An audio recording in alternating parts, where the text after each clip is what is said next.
You are now listening to the sounds of Joining us once again, a returning guest, someone that's joined us before, and he's blessed us again to come back and talk a little bit with us.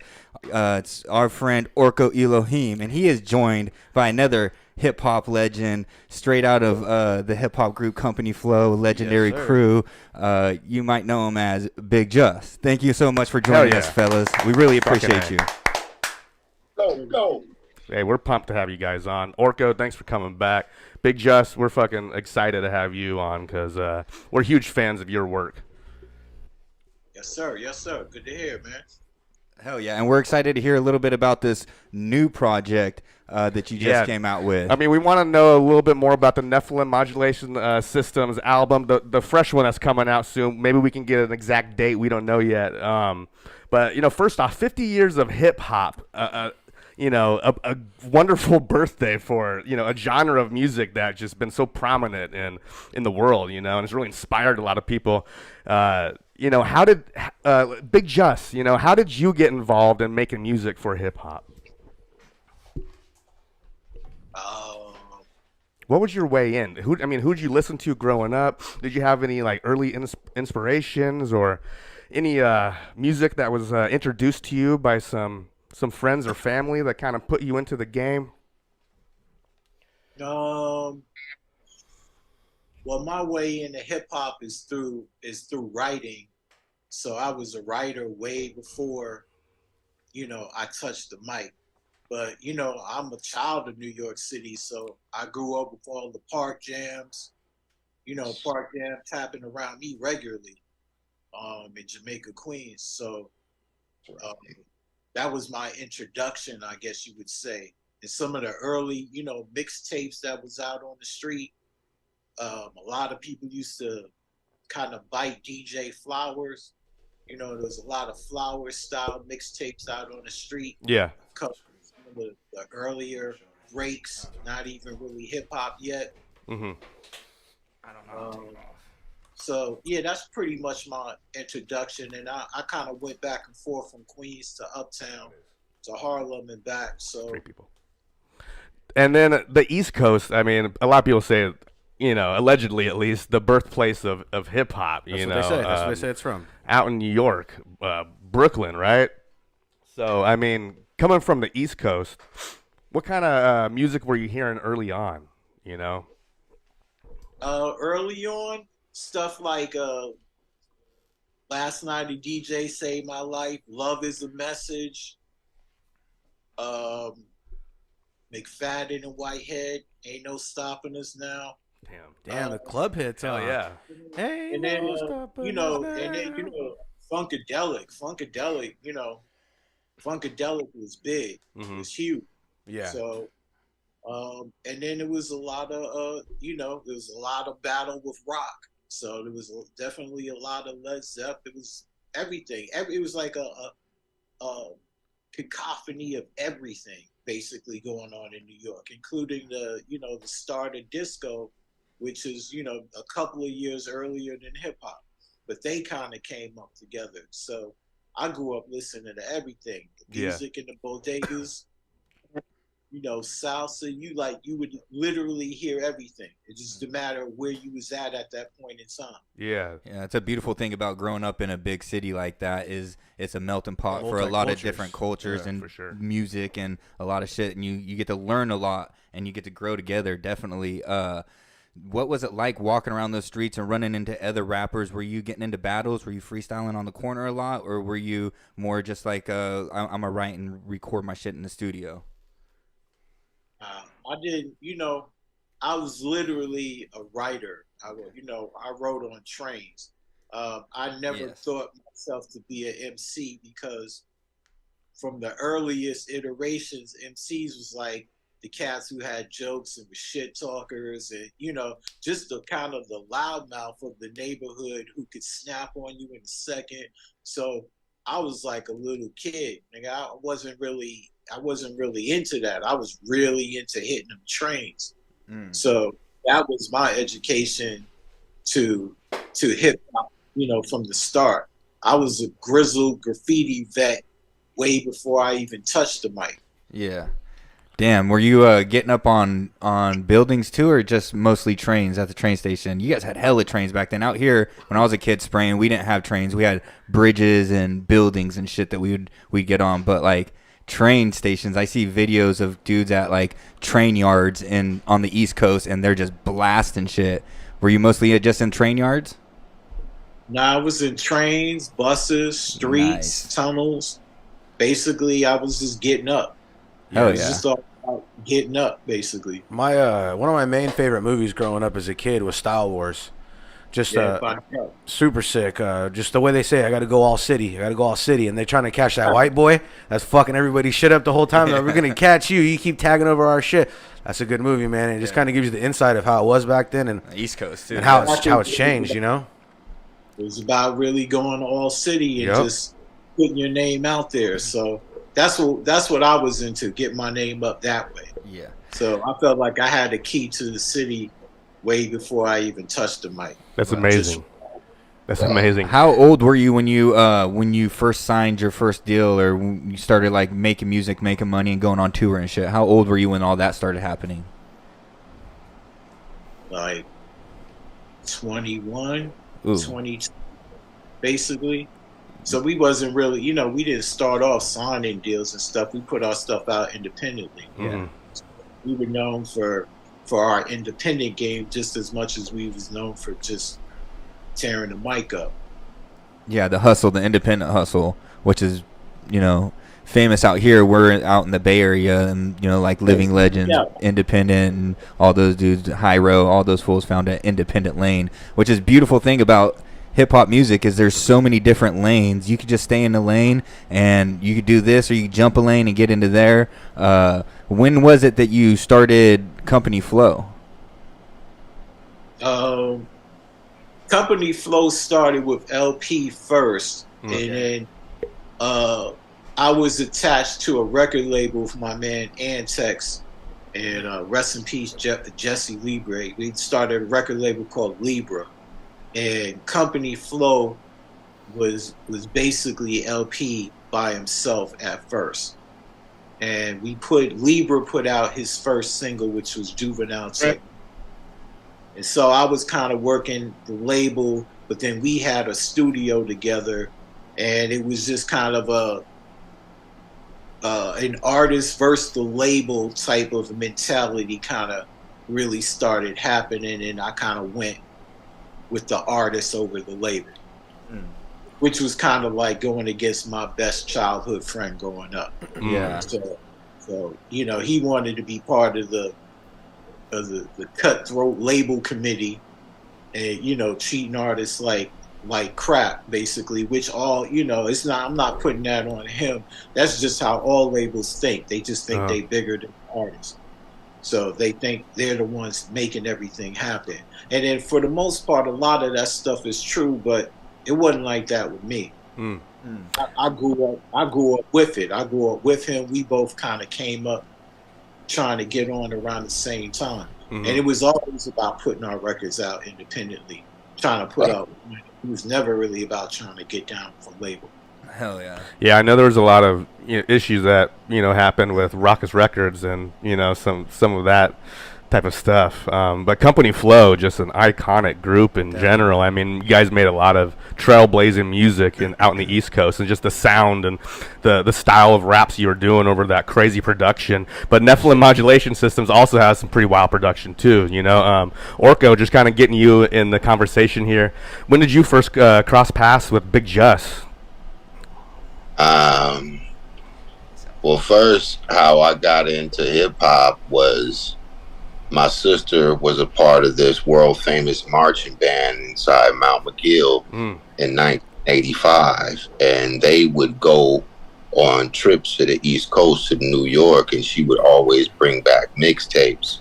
So I was probably one of the only cats for 50 or 60 miles listening to Masters of the Ceremony and Marley Marr and all this other stuff. And my cousins and play cousins lived in LA, so they'd send me K-Day tapes and rodeo mixes, the Dr. Dre, those Sloss and Swap Me tapes and stuff like that. So I basically came up translating with body language. That's my first inception into hip hop, is translating the beat.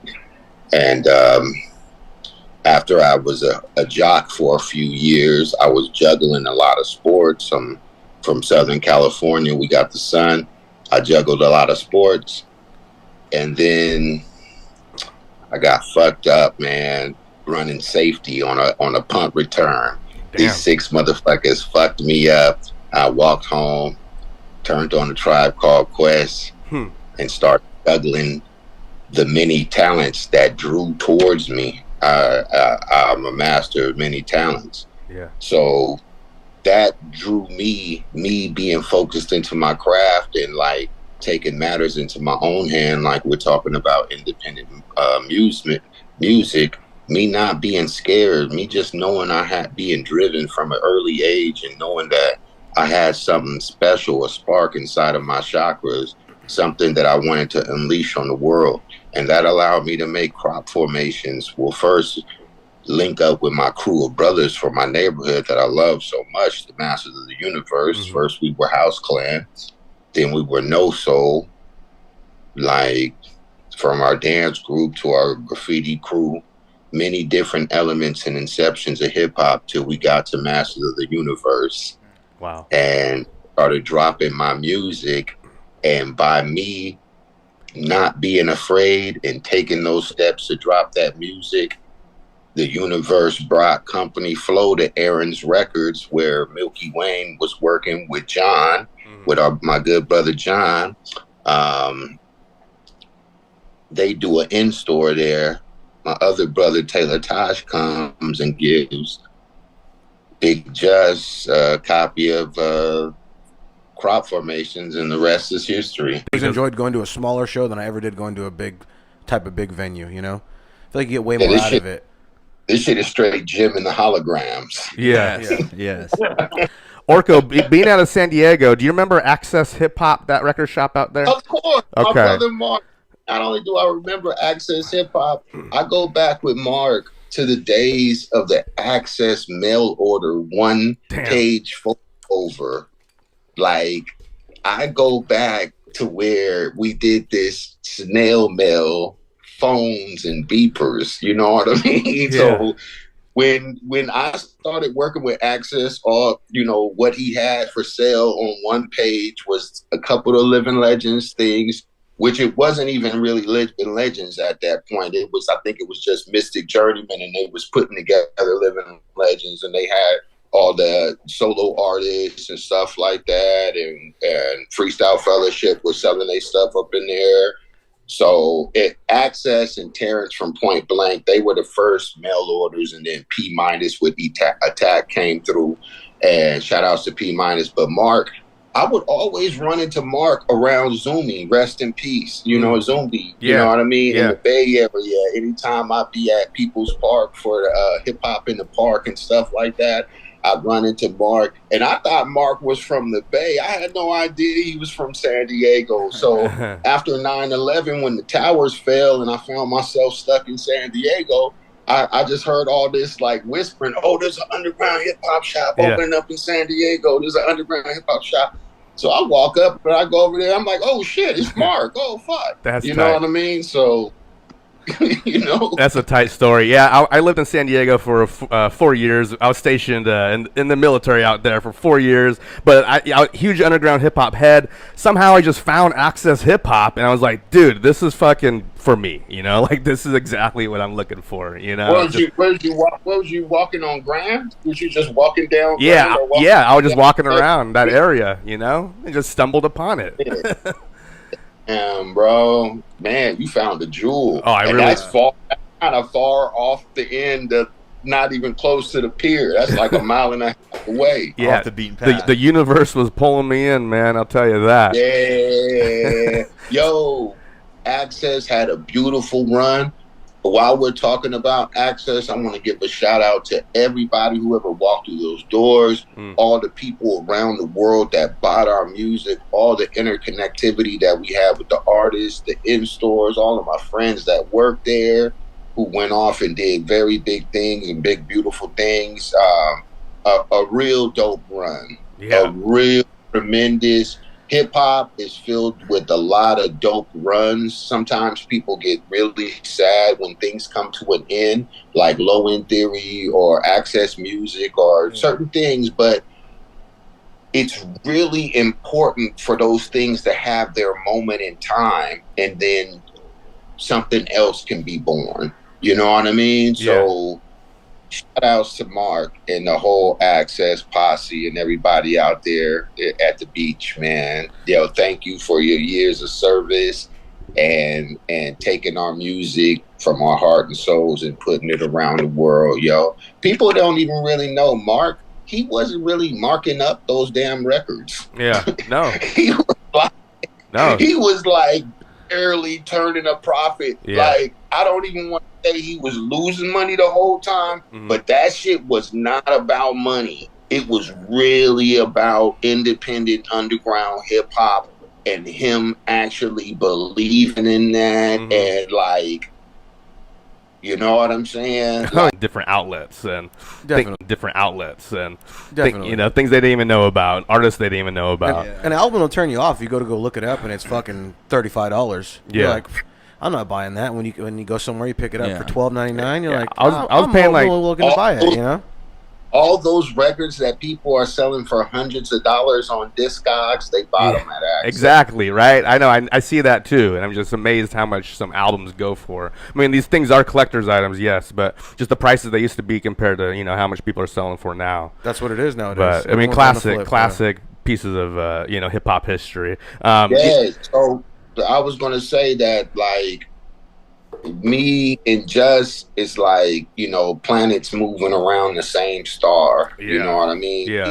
We already like connected through some artists. We didn't know each other. You know what I'm saying? Like, it's crazy. As they left Raucous, I ended up doing a single on Raucous with Rise and Shine. As I was coming into New York, he was moving to Atlanta. Like, a lot of different things happened, and then till our planets got in perfect alignment, and then Nephlim Modulation was born. You know, Big Just, being from the East Coast, were you getting West Coast hip hop over there? Like, because over here on the West Coast, the East Coast tapes were coming in and tape trading and all that. So there's music coming into LA and the Bay. Was New York getting some of the West Coast, some of that LA shit coming out there on tape? Yeah. I mean, the Freestyle Fellowship, that E-Rule single was Synopsis. And the other Allah produced that. Yeah, we was getting shit like that. That shit was crazy. Hell yeah. Yeah, it's just interesting to see how far, like, even back then, because now it's so easy to find music and, it's right there on the internet. But back then it was really hard to get music, underground music, from the other side of the states. And usually it happened tape trading and finding something, some gem on the backside of a tape, like, oh, what the fuck's this? Yeah. And then finding out, oh, shit, this dude's from, fucking Minnesota or New York or whatever, Bro, it was hard for me to get Beat Junkie tapes, and they was up the block, metaphorically. You'd have to wait. You have to wait, like, okay, you get a tape from 89 Tech 9 from the Stretch and Bobbito show, and it's like 2 weeks old, but it's still brand new for Cali. You know what I'm saying? Yeah. So, it was hard. It was, people don't know those struggles, the snail mail struggles. Really, yeah, and a lost art at that, I want to hear a little bit more, a lot more actually about this group that you guys have together, Nephlim Modulation Systems. I mean, let's talk a little bit about the name of the group first. Can you just explain the meaning behind the name? Is this in regards to, like, giants, or what is the meaning of the name to you? Break it down for them. Let's hear it, Justin. It's really what people take it, what they take it to mean. Mm-hmm. It could be giants. We could be the giants. It could be giants out there. Mm-hmm. Some people say it wasn't giants in the first place. It was just African men taking European women. Yeah. So it really means you know, it's nothing makes sense. It's Nubian mathematical systems. Yeah. It's natural path, metaphysical sentinels. So, you know, we got a couple of acronyms for it. You know, Nephilim was just the giant. So yeah, you know, our goal was to get giant with it.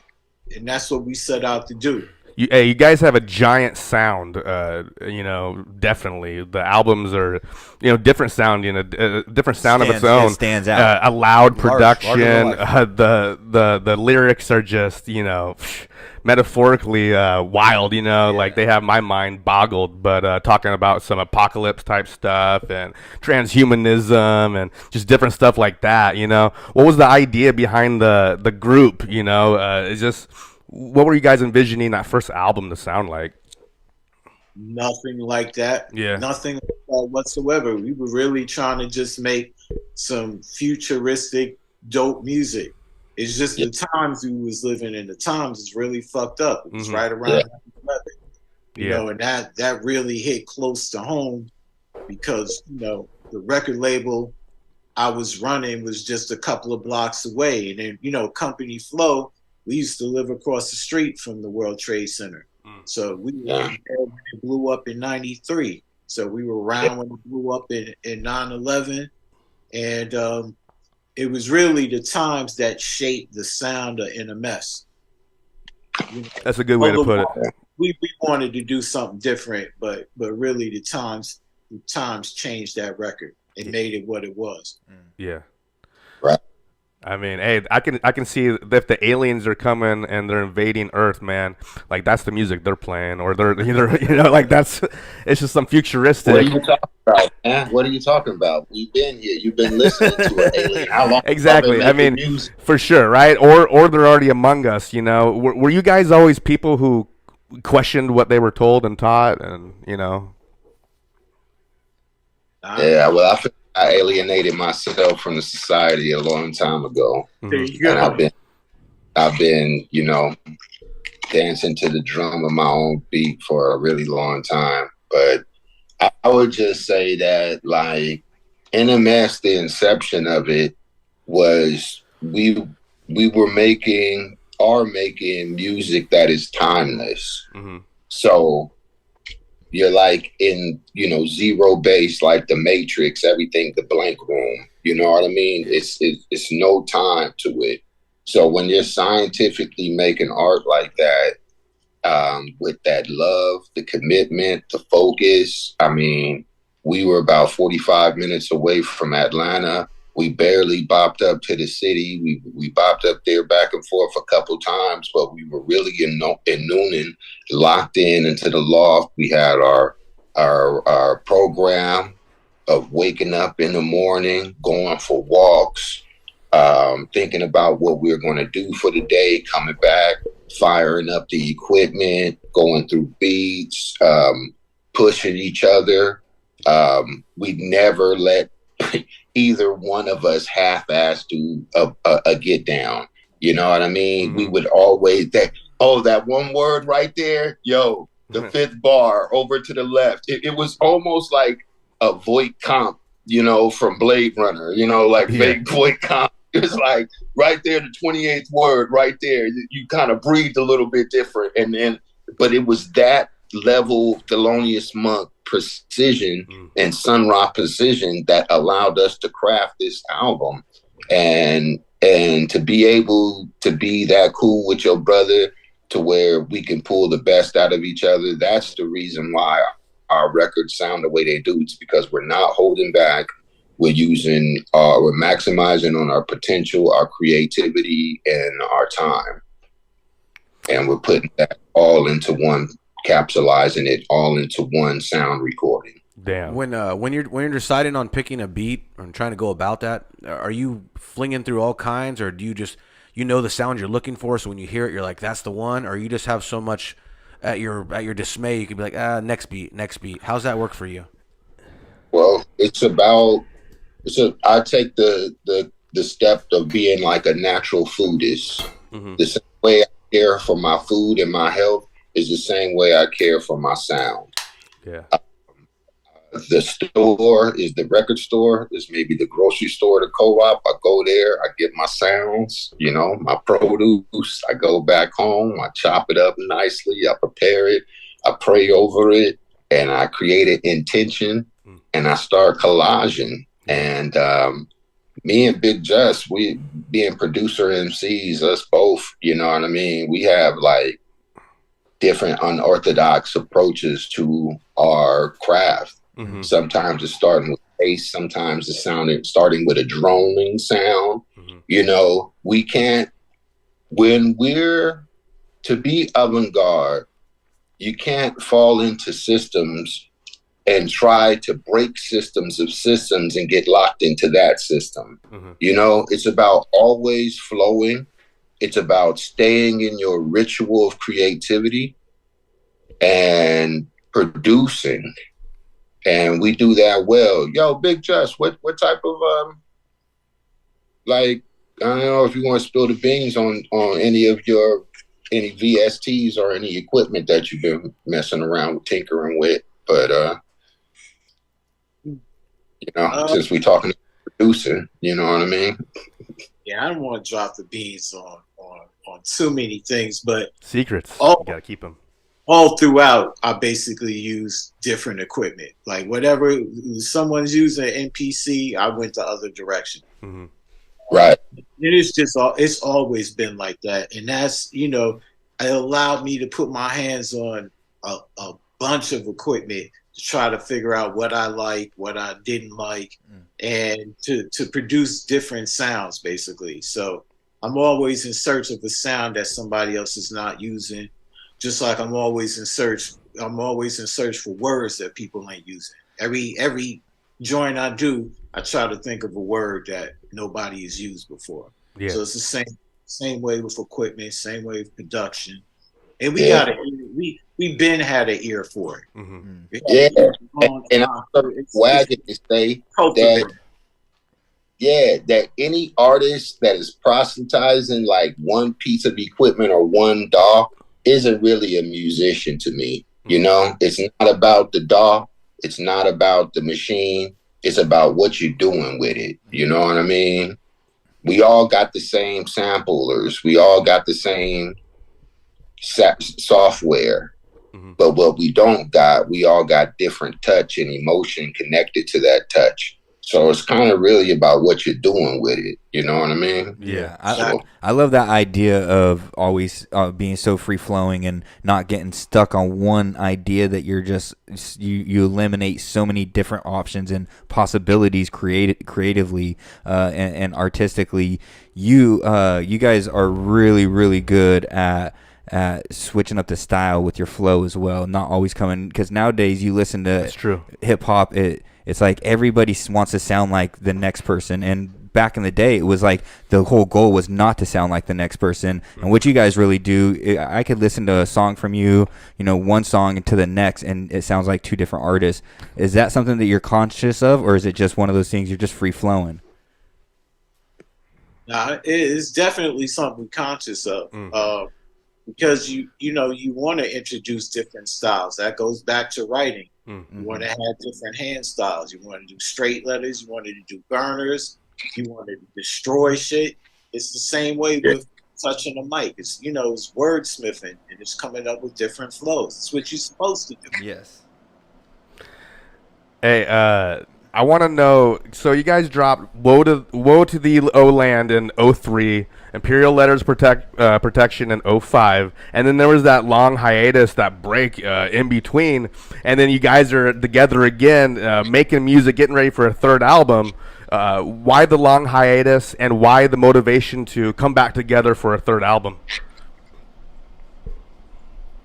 Well, we had different creative ventures to like do. Yeah. And that was all a part of the plan. You know what I mean? Yeah. We laid out on one of our last tours we did, promoting Imperial Letters of Protection. We were in Metz, France, and we, in like this resort or something, and we put the intention out to record the record, and You know, a lot of people escaped our raft over the years. You know what I'm saying? But it's like us as artists, it's really about content and quality, you know? Yeah. I learned that from shout outs to Portishead. I learned a lot about quality, you know what I mean, and not quantity, you know, on certain projects. Definitely. Me, my solo stuff, I got more records than a damn DJ record collection. But like both of us, we have great catalogs, but this is something special that we're handling with care. And the times, think about it, the earth is what brought NMS back together, the earth spin, and you guys catching up, the world and the population catching up to your biorhythms, catching up to the slang we were spitting 20 years ago. Now the things that we were spitting 20 years ago is not conspiracy theory anymore. It's common knowledge with data to back it up. So that's it. The time is right, definitely, for a third album, I will say. I think the people are ready. The world is... The world's in shambles. The world's just crazy everywhere. Just the stuff that's going on, the evolution that humanity is going through. What do you guys feel about AI generated music and what's happening to the music and, you know, this stuff that computers are making and putting out where it sounds like another artist? We played a song earlier, you know, sounded like Tupac and DMX or whatever, but I know like people are getting pissed and it's really, you know, kind of shitting on the game. What's your guys' thoughts on this AI generated music and where that's heading? Yo, King Spitter, yo, hit him up and I'll wrap it up on it. Yeah, please. People better organize, unionize, get together, try to figure this out. You see, it's going through the same thing is going through with SAG right now. We both going through the same thing. And if you don't catch up to it right now, man, this whole industry is about to be fucked over. Most definitely. Yeah, it's a dangerous, it's slippery slope. Yeah, that's what I wanted to circle the wagon with, that this SAG is like the first domino falling. Musicians need to beware. We've already been getting dogged. You know what I mean? Yeah. With these with your contracts being in perpetuity in these places, these outposts that are giving us a thousandth or a millionth of a cent, giving us startup cryptocurrency money type payments on the spin. You know what I mean? And you gotta pay attention to what's going on in Hollywood right now, because that's the domino effect that's going to hit everything. Me personally, all these goofy humans that I would like to see what this and this sounds like. You're a little piece of shit ass motherfucking Frankenstein, Mary Shelley ass motherfucking biatch. You know what I'm saying? And someone had to say it. Someone had to say it. You're kind of, peep me what I'm saying. You're kind of wrong. What's wrong with society? Because your intrusive thoughts are getting the best of you. You need to know that if you're creating something that is an amalgamation of thoughts, that cannot be sold. First of all, it needs to be legislation anything that is AI assisted, it has to be public domain. It can't be sold. It can be given away for free. If people want to do all that stuff for shits and giggles, great. Yeah. Do it, you know, and you never know. AI might end up saving us in the long run. Might end up figuring out some stuff for us. Now, I'm not completely anti-AI. I'm anti-human ignorance at the control of AI. Yeah. So, you know, do the knowledge right there, how you feel about it. You know what I mean? But us, you see how it starts. You know, it starts off the little weird thing. Then like I was in LA, like. Yo, this is super goofy. I was in LA staying at a hotel that was a casino like maybe 4 months ago, right? Yeah. And the robot was fucking racist. Whoa. What? How so? I walked outside to handle some business and I came back in and the robot security guard came right up to me. And I'm like, yo, and I walked off to the side and the motherfucker started following me. And it started following me to like the snack area and like following me from a distance and then looking like turning around like CP3. This shit looked like a little SpaceX, like a little grimace, like a little round little thing, and then like security. I'm like, fuck, racist cop. And then you got to remember, okay, it's racist programming all this shit. It's exactly. That's what I was just thinking. AI. It's regular humans putting in racist keywords. Unconsciously or consciously, however they do it, they're putting it in there, It's all the negative. Look, it's all the negative aspects of society is being pumped into this artificial thing. So, fuck creating a monster. The monster in you is already into the damn machine. So, you know, we got to, like, pump the brakes. Yeah, it's like saying like the man himself is a piece of shit, and then he's gonna build something with piece of shit thoughts in the back of his head, so it's gonna be a piece of shit in the end. That's what's horrible about the whole situation. So I see exactly what you mean. Well, hopefully we don't have to hear any AI music put out of Orko Elohim or Big Just, but we are looking forward to hearing this this new album coming out. Have you guys started talking about a name or a concept yet? Is it Liberation is the only thing left? Is that the name of the album you guys are going for? Yeah, that's the name of the third album. Okay. Liberation is the only thing left. Oh, beautiful. And then do we have an official drop date? We don't have an official drop date. We're finishing up right now. It's independent, so I mean, it's not anybody on our ass trying to, you know. Hey, Playing the leak we got. So I hear you there. You can take your time. You can perfect it. Yeah, it feels good creating like that. Sounds the way it's supposed to sound. So who's this guest that just joined us? What's his name? Yeah, that's Socks right there. Socks. Shout out to Socks. Shout out to Socks. Shout out our boy Socks. Hell yeah. So you don't want to hear the AI music that we found about you guys here. You don't want to play the track we heard of them? Yeah, I mean, it says AI generated. AI generated the Orko Elohim. Yeah, it's pretty hard. just fucking around, bro. Hey, Superconductor, World Teacher, hard as fuck. Those tracks are hard as fuck, bro.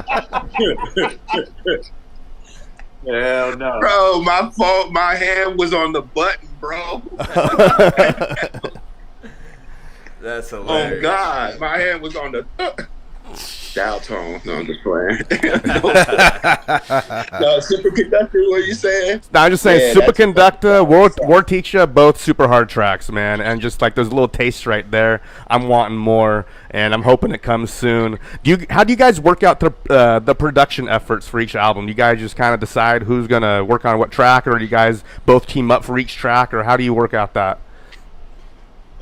We both basically produce, and we have ideas in mind that we're trying to do, and it's basically who comes up with the track. Yeah. That fits the mood. Yeah. For the most part. So it's real easy and organic. That's dope. You guys have been working together for so long that it must just be, you know, second nature when you guys get together and start working. It's not. I'm sure you guys have that creative juices going. So might be some button heads, but I can just see the way that you guys are chill out, you know, and just kick back and make music. Real good vibes. Yeah, it's always positive. We don't be fighting over music, man. This shit is fun. This is what we do for fun. Fuck yeah. Exactly. And as fans, we love to hear that because we want to and picture our favorite artist in the studio just having a blast making music. Like that makes the music that much better for us. If they're sitting there and they're pushing even though we're putting down a like hella critical beat down, and we're like making you know, these situations more entertaining for us to digest, you know, with our talent.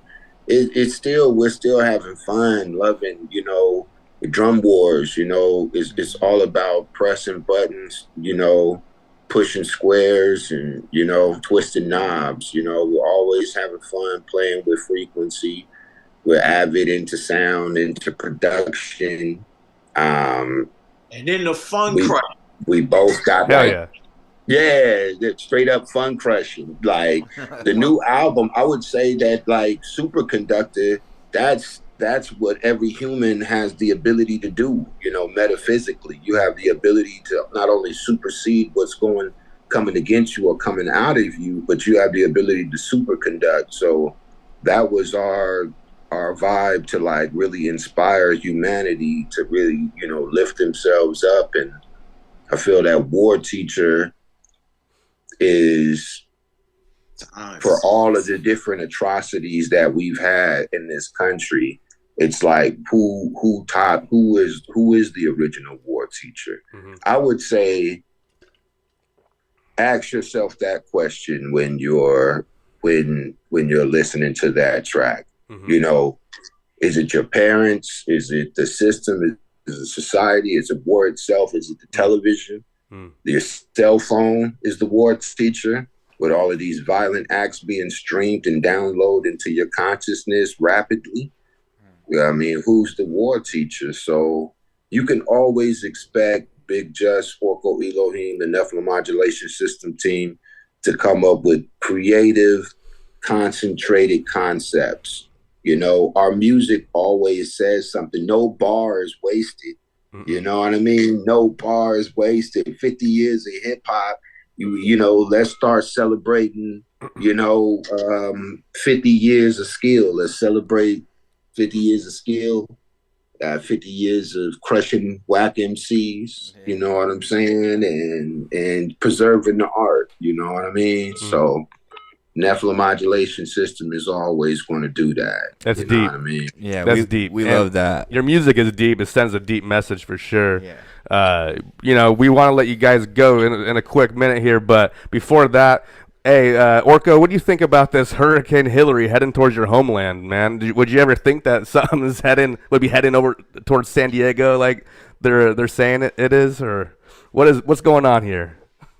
Well, people play in the sky enough to concoct whatever. Yeah. Whatever they want to concoct. All I would say is that anyone watching this podcast can go into a science center anywhere around America and go downstairs and go to any of the installations in the science center and see how weather is created. You can see there's demonstrations of tornadoes, of water, of hurricanes, of all different types of cloud, rain. They do that, and they create synthetic weather on a small type of circle. Yeah, in IMAX theaters. Yeah, you know what I'm saying? So if they could do it like that, they could do it big. Yeah, man. So I just, there's no coincidence, man. All of this stuff, it's like a full court press. So what I would say is for all my peoples to like, you know, because I'm about to be out there. I'm probably going to be out there like right on as the storm is dissipating and stuff like that. But I would just say that everybody, since you know what's going on, you know, take large amounts of breaks from your cellular service, right? Take longer breaks from your phone.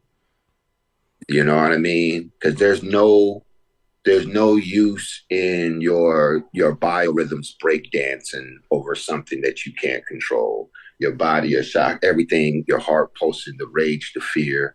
You know, we have empathy for everything that's going on around the world. But you got to do the plain situation, put the mask on yourself first, so that a lot of people on the planet, they struggle fatigue is a privilege that they can't afford to have. Mm. So if you're in a constant struggle, make sure that you're stepping away from technology and giving yourself time to heal, giving time for your hand to stop glowing, you know.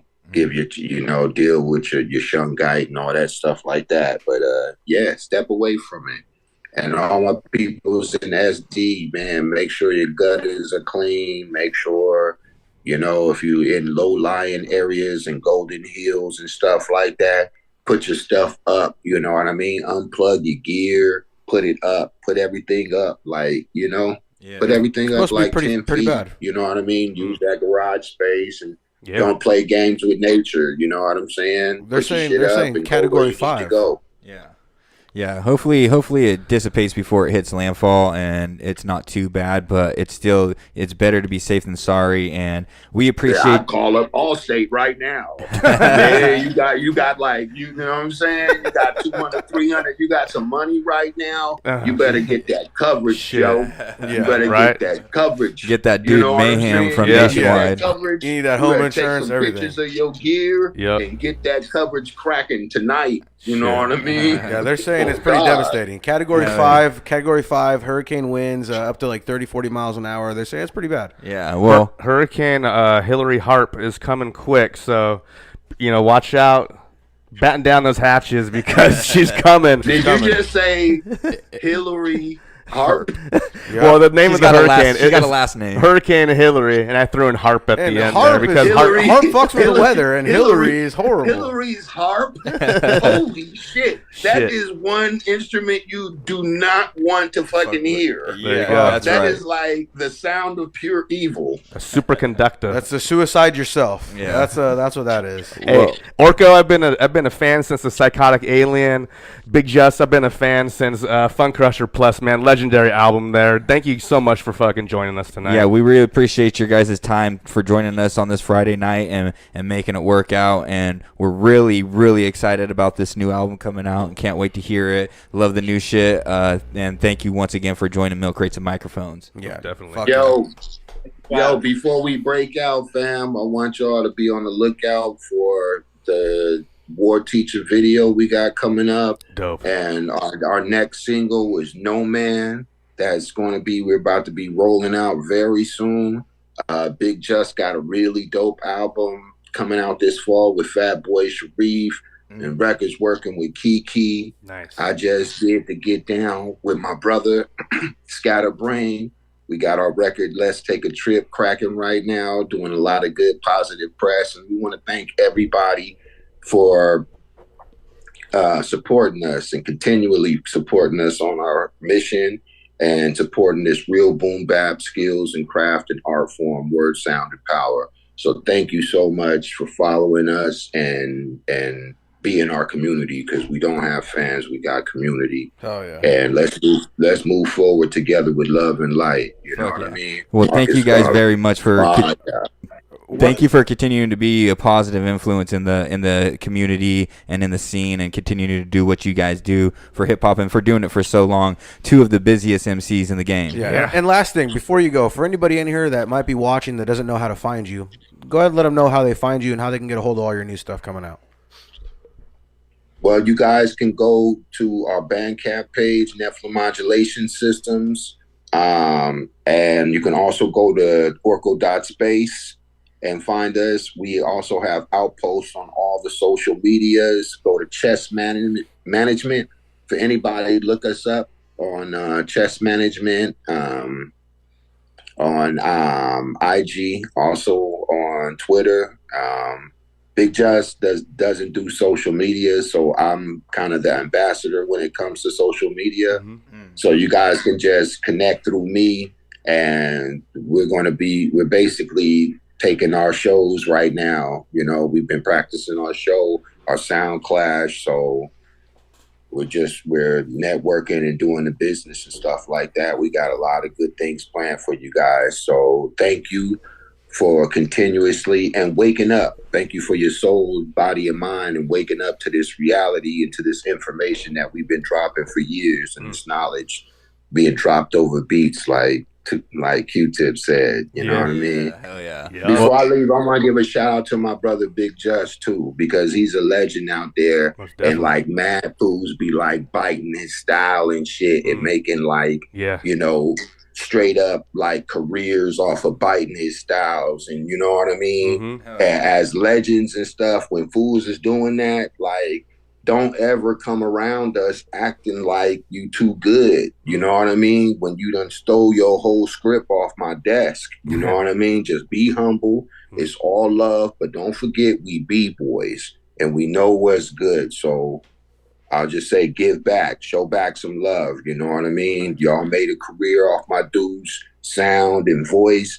Yo, come back. Yeah. Stay humble. Yeah. Give Stay some humble. flowers. Yeah, know you what guys I mean? deserve the flowers for sure. You know, we humble. You know what I mean? He ain't gonna say that. Yeah. I'm his little brother, so I'm gonna say it. Yeah. You know what I'm Yeah. saying? Yeah. Like, it's about honoring and defending hip hop too while we here inside this 50 years of hip hop. Yeah. You know what I'm saying? So I'm kind of waiting for all this kumbaya vibe to like dust to settle, because there's a lot of things with hip hop that needs to be talked about. So let us all hold hands together and do the little funny dance and hi hip hop. Yeah. It's a good thing. It's a good thing. Hell yeah. But the night after that, there's a long conversation coming up, hip hop. So y'all be tuned for that. Yeah. We need y'all that. be tuned for that conversation that we gonna have. We need How that everybody conversation. came together and took the check to destroy our art form. Yeah. Hell yeah. Thanks for being trailblazers, guys. Yeah, True- we true really appreciate trailblazers. it. Thank you, Big Jus, for joining us and spent knowledge on us. Thank you, Orko, as always. We appreciate you coming back. And everybody give it up for NMS. Hell yeah. We out here. All Drum right. war. Hey, Yeah. love you guys. Thank you so much. Yeah. Peace, guys. Yo, man, love to Milk Crazy Microphones, man. Hey. Yo, peace. Always. Peace.